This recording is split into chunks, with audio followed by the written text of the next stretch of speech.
Hello students, welcome to online class of business studies of +1 commerce। आज का हमारा जो टॉपिक फॉर डिस्कशन है वो है distinction between business profession and employment. Business profession and employment का मीनिंग एंड फीचर्स हम डिस्कस कर चुके हैं। आज हम तीनों का डिस्कस करने जा रहे हैं डिफरेंस। तो जब भी आपने डिफरेंस लिखना है तो दो बातों का ध्यान रखना है। एक तो बेसिस ऑफ डिफरेंस मतलब हेडिंग्स प्रोवाइड करना ज़रूरी है। दूसरा, डिफरेंस हमेशा लाइंस लगा के शो किया जाता है, कभी भी पैराग्राफ की फॉर्म में शो नहीं किया जाता, अदरवाइज आपका क्रेडिट कम हो जाएगा। ओके स्टूडेंट्स, सो हमारा फर्स्ट पॉइंट है, उसकी हेडिंग है नेचर ऑफ वर्क। अब हम पढ़ेंगे कि नेचर ऑफ वर्क तीनों में क्या है। फर्स्ट में बिजनेस में है it involves production and exchange of goods and services.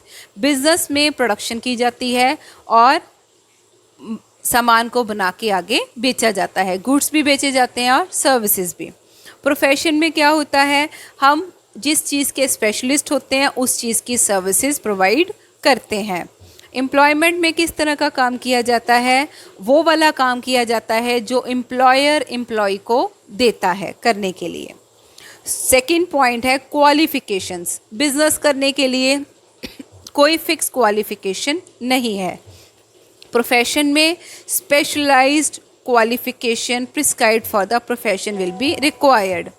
हम जिस भी फील्ड में जाना चाहते हैं, जिस प्रोफेशन में जाना चाहते हैं, उस प्रोफेशन के लिए जो क्वालिफिकेशन बनी है वो हमें करनी पड़ती है कंप्लीट।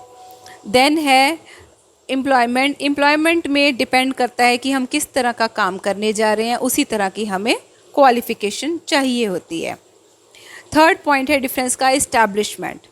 इस्टेब्लिशमेंट में है कि बिज़नेस अगर हम इस्टेब्लिश मतलब शुरू करना चाहते हैं तो अगर तो किसी बिज़नेस के लिए कोई फॉर्मेलिटी चाहिए तो वो पूरी करनी होगी, लेकिन बहुत सारे बिज़नेस ऐसे हैं जो बिना किसी लीगल फॉर्मेलिटी के शुरू हो जाते हैं, तो उनमें लीगल फॉर्मेलिटी रिक्वायर्ड नहीं होगी।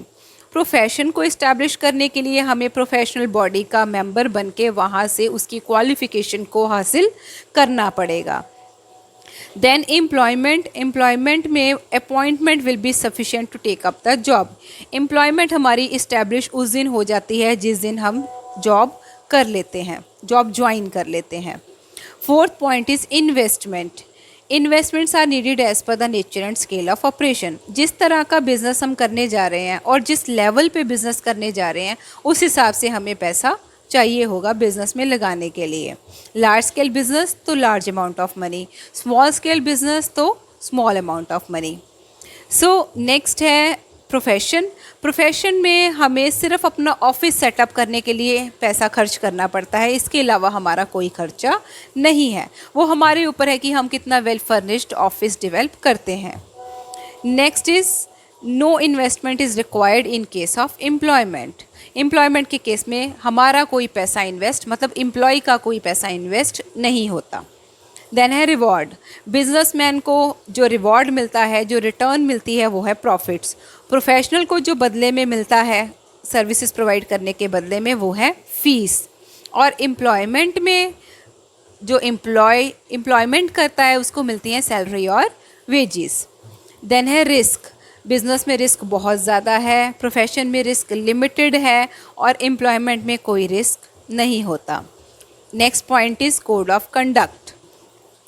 बिजनेस में अगर जिस चीज़ का हम काम कर रहे हैं उस चीज़ की ट्रेड एसोसिएशन वालों ने कोई रूल्स बनाए हुए हैं, कोड ऑफ कंडक्ट मतलब रूल्स, तो हमें वो रूल्स फॉलो करने पड़ेंगे।